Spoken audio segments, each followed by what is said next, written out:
je vais passer ça. Comment ça diminue un PIB? Il ne faut pas supprimer le PIB. Franchement, ne le supprimons pas. On a un super indicateur de la destruction du monde. On le garde. On le garde. Enfin, être écolo et vouloir supprimer le PIB, il y a un truc que je ne comprends pas.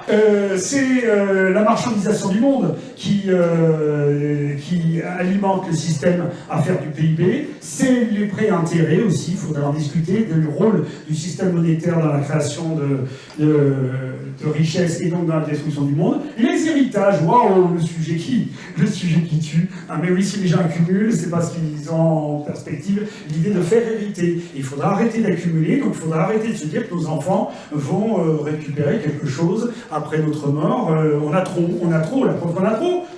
Il y a beaucoup de gens qui meurent en laissant, enfin dans les pays riches, hein, et les riches des pays riches sont des gens... Mais enfin, les classes moyennes des pays riches, on ne va pas accuser que les multimilliardaires. Hein. Chez moi, qui suis prof, je suis parti des cadres... la moitié des cadres gagnent plus que moi quand même. Hein. Les profs, on n'est pas les mieux payés des cadres.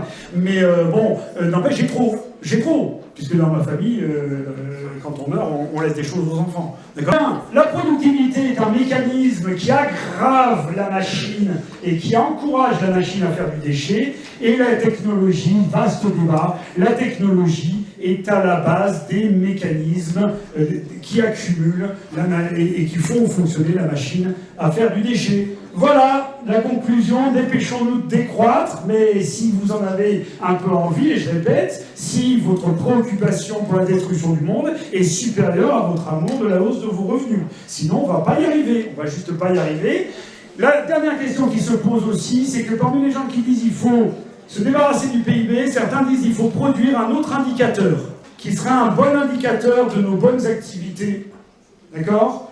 Or, j'aimerais vous rappeler que pour mettre au point le PIB en tant qu'indicateur, il a fallu, je vous ai montré tous les auteurs, là, il a fallu plusieurs dizaines d'années, je pourrais presque dire, si je remonte à William Petty, plusieurs siècles pour élaborer un indicateur d'activité comme le PIB. On n'a pas des siècles devant nous pour régler nos problèmes de destruction des écosystèmes. Hein.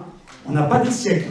Quel est le temps que l'on mettrait pour faire un nouvel indicateur plus efficace que le PIB? Il faudrait trop de temps.